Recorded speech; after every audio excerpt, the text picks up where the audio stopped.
Good morning students. आज अपन start करेंगे व्याकरण से। आज अपन पढ़ेंगे व्याकरण पार्ट 1। ऐसे तो मैंने गर्मी में आप लोगों को व्याकरण के कुछ पाठों के वीडियो भेजी थी, जैसे है भाषा, वर्णमाला, शब्द। आपने उसको सुना होगा अच्छे से, उसके एक्सरसाइज किए होंगे। लेकिन मैं व्याकरण में आपको शुरू से समझाऊंगी। वैसे कुछ आपका सिलेबस तो कम होगा व्याकरण का, पाठ्य पुस्तक का, लेकिन व्याकरण के सारे चैप्टर में आपको समझाऊंगी ताकि आपको अच्छे से व्याकरण समझ में आ जाए। तो आज अपन पहला पाठ लेते हैं व्याकरण का, भाषा। भाषा क्या है? जो बात अपन एक दूसरे आपस में बोलते हैं, हम सामने वाले के साथ बोलते हैं, उसकी बात हमको समझ में आता है। बोलना, समझना, पढ़ना, ये सब कुछ भाषा के द्वारा ही संभव होता है। हम कुछ बात करने के लिए बात हमको बोलना पड़ता ही है, और हम जो बोलते हैं सामने वाला समझता है, यही भाषा है। बोलचाल, जैसे राहुल तुम क्या कर रहे हो, माँ तुम क्या बना रही हो, पापा तुम कहाँ जा रहे हो, ये बोल रहे हैं हम, यही हमारी एक भाषा है। इंग्लिश में भाषा को लैंग्वेज कहा जाता है। भाषा के कुछ रूप होते हैं, माने भाषा के कुछ रूप, माने भाषा के प्रकार। दो रूप होते हैं भाषा के, एक मौखिक, दूसरा लिखित। मौखिक भाषा किसको कहते हैं? जो भाषा बोलकर समझाई जाए उसे मौखिक भाषा कहते हैं। अपने विचारों का आदान प्रदान करना, अब बोलकर उसे मौखिक भाषा कहते हैं। दूसरा लिखित भाषा। लिखित भाषा किसे कहते हैं? जो भाषा लिखकर समझाई जाए उसे लिखित भाषा कहते हैं। फिर एक भाषा और होती है जिसमें इसमें नहीं लिया है, यहाँ बाजू में बता रहा है। तीसरी भाषा होती है सांकेतिक भाषा। जो भाषा संकेतों से समझाया जाए, संकेत माने इशारों से। आप रास्ते में देखे होंगे, कहीं चौराहे पर ट्रैफिक पुलिस लोग खड़े रहते हैं, जिन लोग इशारे से समझाते हैं, हाथों के द्वारा इशारा देते हैं, दाएं जाना है, बाएं जाना है, आगे जाना है, ये इशारों से समझाते हैं। इसके अलावा कुछ व्यक्ति होते हैं जो बोल नहीं सकते। वे भी अपने बातों, अपने विचारों को प्रकट करने के लिए इशारों के द्वारा बताते हैं। वे भी सांकेतिक भाषा के अंतर्गत आता है, उन्हें हम सांकेतिक भाषा कहते हैं। तो भाषा के हमने 3 रूप पढ़े हैं, मौखिक, लिखित और सांकेतिक।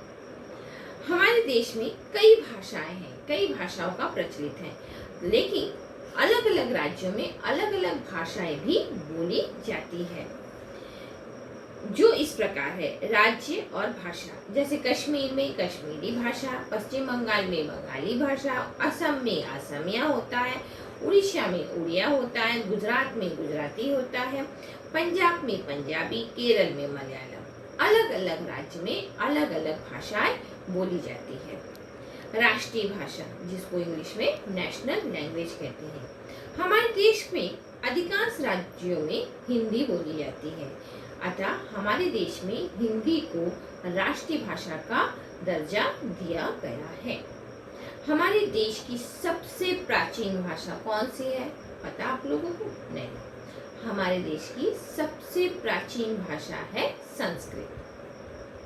इसके अतिरिक्त हमारे देश में अनेक भाषाएं बोली, लिखी और समझी जाती है, जैसे हिंदी, असमिया, बंगला, बोडो, डोंगरी, गुजराती, कन्नड़, कश्मीरी, कोंकणी, मैथिली, मराठी, मलयालम, मणिपुरी, नेपाली, उड़िया, पंजाबी, संस्कृत, संथाली, सिंधी, तमिल, तेलुगु, उर्दू आदि।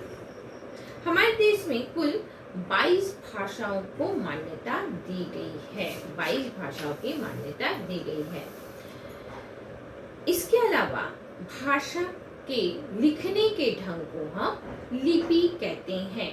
भाषा के लिखने के ढंग को हम लिपि कहते हैं, और प्रत्येक भाषा की लिपि अलग अलग होती है। जैसे हिंदी भाषा की लिपि देवनागरी, संस्कृत भाषा की देवनागरी, पंजाबी की गुरुमुखी, अंग्रेजी की रोमन, उर्दू की फारसी, बांग्ला की बंगाली। इसके अलावा व्याकरण, जिसे इंग्लिश में ग्रामर बोलते हैं। व्याकरण किसे कहते हैं? भाषा को नियमबद्ध बोलने के तरीके को हम व्याकरण कहते हैं। इन्हीं नियमों को, भाषा को बांधकर सुचारू रूप से सही ढंग से बोलने को हम व्याकरण कहते हैं। जैसे जब हम बोलते हैं कोई वाक्य बोलते हैं, कुछ वाक्य अशुद्ध होते हैं, अशुद्ध बोलते हैं, लेकिन व्याकरण जो होता है वाक्य को शुद्ध बोलना सिखाता है। जैसे मेरा कमीज गंदा है, तो मेरा नहीं होगा, मेरी कमीज गंदी है। फल ले जाइए बाजार से, अशुद्ध वाक्य है, उसको शुद्ध रूप से व्याकरण सिखाता है। कैसे? बाजार से फल ले आइए।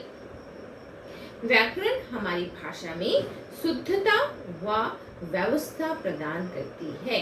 भाषा को शुद्ध रूप से सही ढंग से बोलना हमें व्याकरण सिखाता है। अर्थात हमने आज पढ़ा है भाषा में भाषा क्या होती है, भाषा किसे कहते हैं, भाषा के कितने रूप होते हैं और उन रूपों में और हमारे देश में कौन कौन सी भाषाएं बोली जाती है, हमारे राज्य में कौन कौन सी भाषाएं हैं, हमारे देश में हमारी राष्ट्रीय भाषा क्या है, हमारे देश में मुख्य कितनी भाषाएं हैं, तथा हम व्याकरण कैसे बोला जाता है, व्याकरण किसे कहते हैं, व्याकरण हमें क्या सिखाता है। मुख्य बिंदु क्या है? भाषा भावों तथा विचारों का आदान प्रदान का माध्यम है। इसके रूप मौखिक और लिखित है। लिखने के ढंग को लिपि कहते हैं। व्याकरण भाषा के शुद्ध रूप व्याकरण शुद्ध ज्ञान कराता है। इसके आधार पर आप एक्सरसाइज कंप्लीट करना। भाषा किसे कहते हैं, लिपि किसे कहते हैं, व्याकरण किसे कहते हैं। और एक्सरसाइज में आप सही विकल्प है, रिक्त स्थान है, आप अपने से भरने की कोशिश करना। फिर मैं आप लोगों को भेजूंगी तो मिलाकर आप लोग लिख लेना। Okay, bye, good bye.